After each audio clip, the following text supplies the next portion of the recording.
and welcome to our channel. We are sitting right here on the edge of the holiday season. It is coming right up. We have Halloween in a couple of weeks, then Thanksgiving and Advent and Christmas. Public service announcement, Christmas is coming up in just 64 days.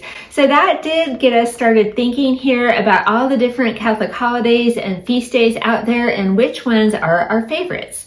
There are lots to choose from, but we decided to narrow it down to a list of our 10 favorites. It wasn't easy, but we did it, and today we want to share that list with you. Now, we did set some guidelines before we wrote our list. We decided to keep Christmas and Easter off the list because, let's face it, they're probably going to be on almost everyone's list of favorite holidays, and we wanted to look at some of the other holidays out there. We are also going to keep the feasts of Our Lady of Lourdes and Our Lady of Guadalupe off the list. If you've been around our channel, you know how much we love those feasts and how we talk about them all the time. So those are kind of on the super favorites list along with Christmas and Easter. So with that in mind, let's go ahead and get started. Since we're going in no particular order, we're going to start first with the Feast of St. Nicholas on December 6th. So we grew up with the fun tradition of putting our shoes outside of our bedrooms the night before for St. Nicholas to come and fill up with different treats and goodies. We read all of the St. Nicholas books and did the crafts and ate the speculoos cookies. So we have a lot of fond memories of growing up celebrating this Feast of St. Nicholas, which definitely makes it one of our favorites, and we still absolutely enjoy celebrating it every year. So number 2 is the Feast of St. Joseph on March 19th. We especially enjoyed this one because St. Joseph is so amazing. He had the very high-stress job of taking care of both the mother and the Son of God, and he did it so well. He has a well-deserved feast day. Actually, he has 2, one in March and one in May. But we like to celebrate the one in March with a traditional St. Joseph Day altar. We also like to pray the Litany of St. Joseph on that day. He has so many cool titles like Terror of Demons and Joseph the Just. Number 3 is the Feast of Epiphany on January 6th. We've always been fascinated by the wise men coming from the East to honor the Christ child. Who were they and where did they come from? There are so many amazing stories and legends surrounding the wise men that we love digging into and learning more about. The Epiphany house blessing is also really cool, and it's also something that we love doing every January. Number 4 is Divine Mercy Sunday, which is celebrated on the first Sunday after Easter. Now, we know that Easter isn't just a day, it is a full season, 50 days, and what better way to keep that whole Easter joy celebration thing going than to celebrate the great love and mercy of Jesus on Divine Mercy Sunday. So we love praying the novena that leads up to Divine Mercy Sunday. We love the whole story of St. Faustina. We especially love the original Divine Mercy image.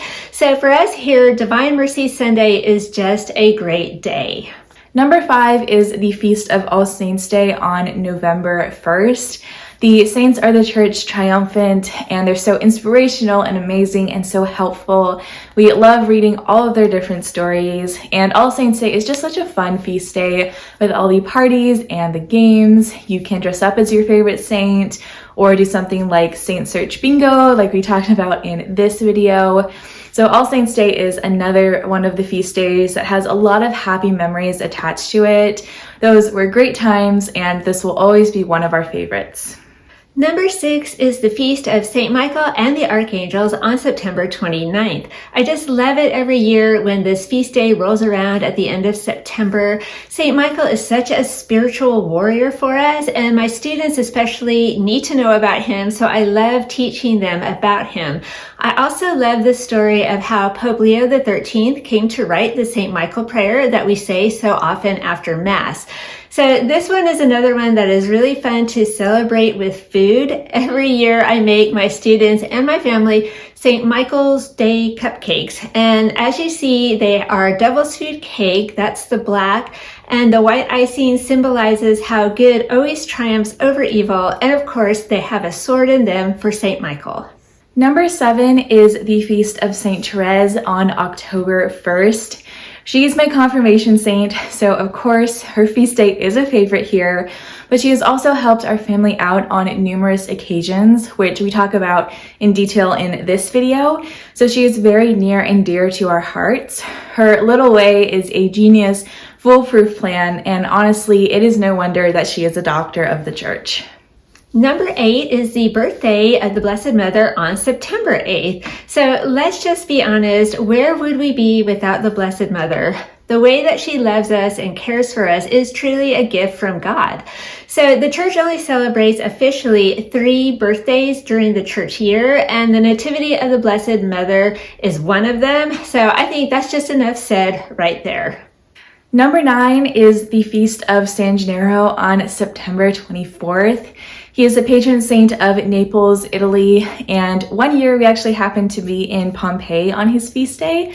So we could hear the cannons going off and the fireworks, signaling that his blood had liquefied in the Naples Cathedral, which meant that they could expect another year of heavenly patronage and protection. So his story is absolutely fascinating, and of course we made a video on it, so I'll have that linked down below if you're curious.